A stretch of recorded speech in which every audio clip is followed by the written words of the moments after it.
तेजस्वी जी आपको तो लेना ही पड़ेगा मुझे तो हंसी आता है कि आप गलत कर दिए हैं, लेकिन आपको तो एफआईआर लेना ही पड़ेगा। पत्रकार का कोई जात पात और कास्टलिज्म नहीं होता है और कोई पार्टी नहीं होता है, पत्रकार सबका होता है। उन्होंने ग्राउंड पे जाके रोड का स्थिति दिखाया कि देखो सरकार कैसे लूट रहा है तुम लोगों को, मूर्खो। उस टाइम हम लोग डरे हुए थे सरकार से, हम लोग घर में बैठे थे, डर के मारे माइक नहीं पकड़ते थे। वो कहाँ से लेके आए 1.5 किलो सोना? ऐसे तो पत्रकार को सब आप दबाओगे तो फिर हम पब्लिक कहाँ जाएगी? कहीं ना कहीं आपको लग रहा है कि जिस तरीके से मनीष कश्यप ने सच्चाई दिखाई तो उनको लग रहा है कि हमारी पोल खुलती नजर आ रही है और सरकार भी खतरे में आ सकती है। सर ये तो जन्मों से खुलता आ रहा है, ठीक है। 600 करोड़ 53 लाख 1.5 किलो सोना, भाई क्या क्या मैं बोलूं, क्या मैं बोलूं। आप बिहार से ही हैं, बिहार की पूरी सच्चाई बता रहे हैं। भाई साहब क्या लग रहा है आपको जिस तरीके से दबाया जा रहा है एक पत्रकार को, उनके ऊपर कार्रवाई की जा रही है? हालांकि उन्होंने लाइव आकर बोला भी है कि मुझे तेजस्वी यादव के द्वारा दबाया जा रहा है, तेजस्वी यादव की मेरे साथ दुश्मनी है।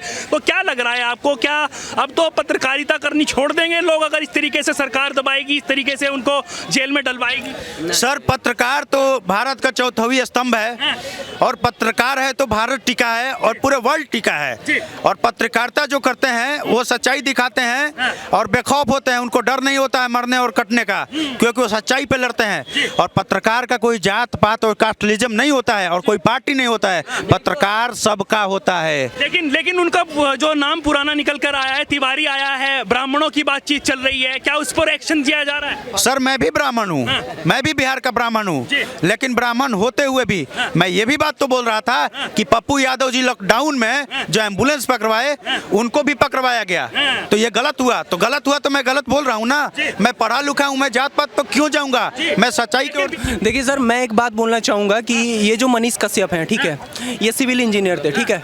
और ये सिविल इंजीनियर को सब पता रहता है कि रोड का कंस्ट्रक्शन कैसे होता है, उन्हें सब नॉलेज रहता है, पूरा नॉलेज होता है। उन्होंने वहाँ से अपना पत्रकारिता स्टार्ट किया, ठीक है। उन्होंने ग्राउंड पे जाके रोड का स्थिति दिखाया कि देखो सरकार कैसे लूट रहा है तुम लोगों को, मूर्खो, ठीक है। उस टाइम हम लोग डरे हुए थे सरकार से, हम लोग घर में बैठे थे, डर के मारे माइक नहीं पकड़ते थे। और उनको देख के, जैसे कोविड क्या हुआ, मुझे हुआ, मेरे भाई को हुआ, सरकार क्या किया, घर में बंद कर दिया। वैसे ही ये तेजस्वी जी क्या कर रहे हैं, देखिए घर में बंद कर दिया सरकार ने, वो सही किया, लेकिन सच्चाई के साथ जो खड़ा है ना उसको कभी कोई छुपा नहीं सकता है। वैसे ही मनीष कश्यप ने अपना चैनल स्टार्ट किया, उन्हें लगा कि मैं अच्छा काम कर रहा हूँ, मैं अपने फादर, जो उनके फादर आर्मी में है, वो भी अच्छा काम कर रहा है, ये भी अच्छा काम करो, इन्होंने लगा मुझे अच्छा काम करो, मुझे इसको आगे बढ़ाना चाहिए। ये YouTube पे अपना वीडियोस अपलोड करना स्टार्ट किए और हम लोगों ने बहुत प्यार किया। उनके वजह से मेरे दिल में हिम्मत आया, मैं भी माइक खरीदना चाह रहा था, मैं भी कैमरा लेना चाह रहा था। लेकिन सर ये हाल ही में जो वीडियो उनके खिलाफ FIR हो गया, मैं भी अपने फादर से इस बारे में डिस्कस किया था कि पापा मैं भी पत्रकारिता करने के लिए, लेकिन मेरे फादर ने बोला ठीक है करना, कोई नहीं। मैंने फादर से डिमांड भी किया था कैमरा के लिए, मेरे फादर बोले मेरे पास अभी ज्यादा पैसा नहीं है, मैं तुम्हें दूंगा। लेकिन देखिए क्या हुआ, अब उनके ऊपर FIR हो गया, मेरे फादर का दबाव मेरे पे आ गया। मैं बोला ठीक है अभी मैं 2 महीना पत्रकारिता नहीं करूंगा। जिस दिन मनीष कश्यप के ऊपर से तेजस्वी जी आपको तो लेना ही पड़ेगा मुझे तो हंसी आता है कि आप गलत कर दिए हैं, लेकिन आपको तो FIR लेना ही पड़ेगा। जिस दिन मनीष कश्यप के ऊपर से FIR हटा, उस दिन मेरे फादर मुझे कैमरा और माइक दोनों खरीद के देंगे और सच्चाई कभी छुपाई ना। क्या नाम है? रविंदर सिंह जी, क्या लग रहा है आपको जिस तरीके से मनीष कश्यप है उनके ऊपर कार्रवाई की जा रही है, उनकी कुर्की, घर की कुर्की का तक करवाई गई है, तेजस्वी यादव लगातार उनके पीछे पड़े हुए हैं, वो बार बार वही जो मनीष कश्यप है वही ये कह रहे हैं कि ये सब काम तेजस्वी यादव के हैं, तो क्या कहना होगा?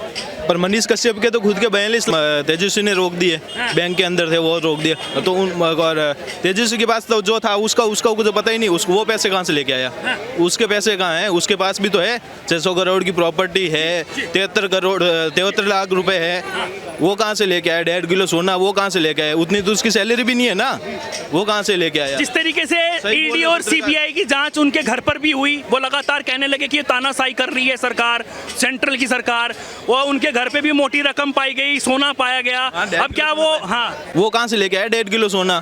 ऐसे तो पत्रकार को सब आप दबाओगे तो फिर हम पब्लिक कहाँ जाएगी? पर वो कोई किसी पार्टी से तो नहीं है ना मनीष कश्यप, तो वो तो देश का बता रहा है, जो गलत है वो बता रहा है, वो तो किसी पार्टी से ही नहीं है ना। तो उसमें क्या हो गया, कोई बोल रहा बीजेपी का, कोई बोल रहा वो इसका, ऐसा कुछ नहीं है। वो अपना जो देश का है, बिहार को बचा रहा है और कुछ नहीं है, वो सही कर रहा है। क्या इस तरीके से दबाना, क्या इस तरीके से उसको सरेंडर करवाना, क्या ये सही है? गलत है ये, बहुत गलत है। उसके साथ ज्यादा कुछ ऐसा कुछ होगा तो सब जने हम युवा फोर्स आके, हालांकि जो खबर उन्होंने चलाई वो बहुत सारे न्यूज़पेपर में चली हुई है, हिंदुस्तान बड़े बड़े पेपरों में चली हुई है, लेकिन उनके ऊपर कोई एक्शन नहीं करवाए, सिर्फ उनके ऊपर ही एक्शन करवाया। तो कहीं ना कहीं लगता है कि वाकई में ही कुछ तानाशाही लग रही है। तानाशाही है ये तो, जबरदस्ती तानाशाही है, बहुत खतरनाक तानाशाही है ये तो।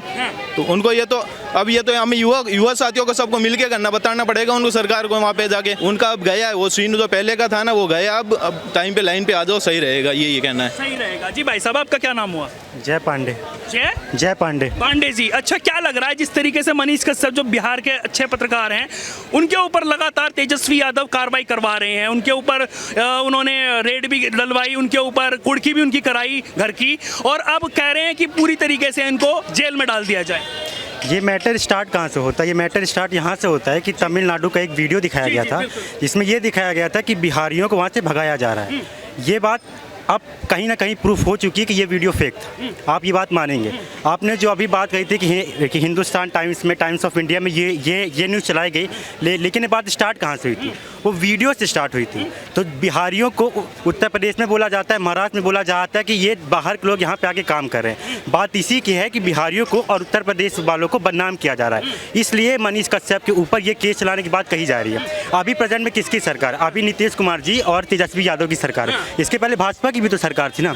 तो तेजस्वी यादव को प्रॉब्लम किस चीज़ है? प्रॉब्लम इस चीज़ से है कि बिहारियों के बारे में गलत चीज़ उन्होंने फैलाई कि तमिलनाडु में जब वो काम करने जाते हैं तो उनको मार के भगाया जा रहा है। आप जिनका नाम ले रहे हैं मनीष कश्यप, ऑफ कोर्स उनका जो आप ट्रैक रिकॉर्ड भी देखेंगे तो कहीं ना कहीं भाजपा के समर्थक की तरफ वो ज़्यादा देखे जाते हैं। अभी आप देखेंगे कि बॉयकॉट जो गैंग था उसको लीड कौन कर रहा था? मनीष कश्यप भी कर रहे थे, चाहे वो लाल सिंह चड्ढा हो, चाहे पठान हो। आप ये देखेंगे कि मूवी रिलीज़ होने से पहले, ट्रेलर आने से पहले, टीजर आने से पहले ये बोल रहे थे कि ये पिक्चर नहीं चलने वाली क्योंकि ये हिंदुओं को ठेस पहुँचा रहे, मुसलमानों को ठेस पहुँचा रहे। आप भाई पहले ट्रेलर देखो, पहले टीजर देखो, तब तो आप बयान दोगे ना। और जहाँ तक बात इसकी है कि CBI ED का गलत यूज़ किया जा रहा है, तो कहाँ पे गलत यूज़ किया जा रहा है? आप अपना तेजस्वी यादव कह रहे हैं ऐसा भाई साहब? तो आप ये बताइए कि CBI, तेजस्वी यादव कह रहे हैं ऐसा? हाँ, तो ये तमाम विपक्षी कह रहे हैं ऐसा। तो ये कहाँ पे गलत? आप ये बताइए कि कोई भी जो नेता होता है वो जब तक विपक्ष में रहता है तो उस पर सारे केसेस चल रहे होते हैं, लेकिन जैसे ही वो बीजेपी या कोई भी उनसे जुड़ी हुई पार्टी में आता है तो उनके ऊपर से पूरे केस चले जाते हैं। आप ऐसा क्यों होता है थोड़ा सा बताइए। तो ये कहीं ना कहीं तो बोला जाएगा ना कि CBI ED का उन पे दबाव ज़्यादा रहता है। आप देखेंगे कि BSP के जो माया, अब मैं मांगे बता दूं किसने CBI और ED की मांगे करी थी। पहले सबसे पहले मांग जो हुई थी वो मायावती जी के ऊपर की थी अखिलेश यादव ने, ठीक है ना। मायावती जी ने अखिलेश यादव के ऊपर की थी, ठीक है नहीं। उसके बाद जो वाड्रा जी हैं उनके ऊपर मांग करी थी केजरीवाल ने, CBI और ED की, और राहुल गांधी ने करी थी ममता बनर्जी के ऊपर। तो इसमें मोदी और भाजपा कहाँ से आ गई जब एक दूसरे के ऊपर आरोप प्रत्यारोप लग रहे हैं और वो मांग कर रहे हैं CBI ED की? तो फिर क्या हो बताइए मुझे। आपका क्वेश्चन था कि क्या प्रेजेंट में CBI ED को एज अ पैरेट यूज़ किया जा रहा है कि नहीं किया जा रहा है? इसका मैं आंसर दे रहा हूँ कि अगर आप देखेंगे कि कोई भी जो आपने कहा ना कि जो सत्ता में होती है या बीजेपी होती है वो उसका करवाती है उपयोग। तो आप एक चीज़ बताइए कि जब 2021 में मध्य प्रदेश की सरकार गिरी थी तो BSP ने अचानक से जब अपना सपोर्ट लिया था तो जो मायावती के भतीजे पे केस चला था वो 2 दिन के बाद क्यों ले लिया गया? आप ऐसे बताइए। उन्होंने राजस्थान में सपोर्ट लिया था, क्यों लिया था BSP? अब BSP समाजवादी पार्टी के साथ 2024 में गठबंधन क्यों नहीं आप कर रही है? तो आप जो ये बात कर रहे हैं वो बात आपकी सही है कि ये लोग एक दूसरे के ऊपर प्रत्यारोप जरूर करते हैं, लेकिन प्रेजेंट की सिचुएशन ऐसी हो गई है कि अगर आप एक सेट ऑफ पार्टी के खिलाफ बोलेंगे तो CBI ED उनके खिलाफ जाती है। अभी आप बात करेंगे जैसे कि सुप्रीम कोर्ट का क्या केस चला, सुप्रीम कोर्ट ने भी कहा था ना कि CBI और ED को आप एक तरीके से इंडिपेंडेंट रहने दो, अगर ये किसी के हाथ में जाएंगे तो सही नहीं होगा। चीफ जस्टिस ऑफ इंडिया का ये बयान, वो तो इंडिपेंडेंट है, स्वतंत्र है, उसे कौन हैंडल कर रहा है? यही बोला जा रहा हूँ ना कि जैसे कि जो चीफ जस्टिस ऑफ इंडिया, आपको याद याद होगा 2018 बिहार पॉलिटिक्स को कैसे देख रहे हैं आप, जिस तरीके से बातचीत हो रही है? बिहार की जब हाँ राजनीति- नहीं, जब उनके घर में मोटी रकम मिलती है, सोना मिलता है किलो में तेजस्वी यादव के, तो फिर वो कहते हैं कि ये सीबीआई और ईडी की जो है वो भाजपा के हाथ में वो रेड गिरवा रही है। अब मनीष कश्यप के ऊपर बातचीत आ रही है, तो 42 लाख रुपए होना, उसके बाद में उनके ऊपर रेड गिरवाना, उनकी कुड़की कर देना, ये किस तरीके से है? देखिए, जहाँ तक बात तेजस्वी यादव, अगर उन्होंने फेक वीडियो चलाया है तो उसके आधार पर उनको सजा मिलनी चाहिए।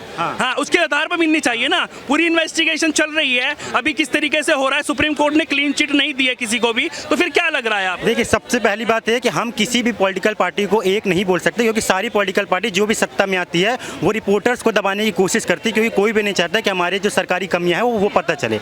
अभी तेजस्वी यादव, नीतीश कुमार की सरकार है, तो उनको ये चीज, लेकिन आपको ये चीज़ पता होगी कि जो मनीष कश्यप है वो हमेशा से बिहार की कमियां गिनाते हुए आ रहे हैं। 2022 वो तो उत्तर प्रदेश की भी गिनाते हैं, वो खुद कह रहे हैं, वो तो अलग अलग प्रदेशों की भी गिनाते हैं। लेकिन आप ये बताएं, तो फेक वीडियो था कि नहीं था? फेक वीडियो था ना, तो फेक वीडियो के दम पे ये जो पूरी आग है ये स्टार्ट हुई थी। अब बात इसकी है कि सीबीआई ईडी का गलत यूज हो रहा है कि नहीं हो रहा है, तो तेजस्वी भाई साहब, आपको भी लग रहा है सीबीआई और ईडी का गलत यूज हो रहा है? नहीं हो रहा है। ये जो बात कर रहे हैं मनीष कश्यप की, वो यही कह रहे हैं कि भाई साहब, जिस तरीके से लगातार उसके ऊपर कार्रवाई की जा रही है तेजस्वी यादव द्वारा, वो सही है। आपका कहना ये है ना? मेरा कहना ये नहीं है, मेरा कहना ये है कि जो भी सरकार में रहता है वो अपने खिलाफ आवाज को नहीं उठने देना चाहता है। मतलब इसका मतलब लग रहा है आपको वो नहीं उठने दे रहे हैं आवाज को, नीति जो हाँ। मैं यही बोलना चाह रहा हूँ कि मनीष कश्यप के ऊपर तेजस्वी यादव पॉलिटिकल पावर्स का यूज जरूर करे, लेकिन तेजस्वी यादव ने जो एक फेक बीजेपी की अगर बात करी, वो भी ऐसा ही करा, बीजेपी भी करती है, लेकिन वो तो लगातार बीजेपी के जो लीडर है उनके ऊपर भी बुलडोजर चला देती है। श्रीकांत त्यागी को देख लीजिए, वो कौन सी पार्टी के थे?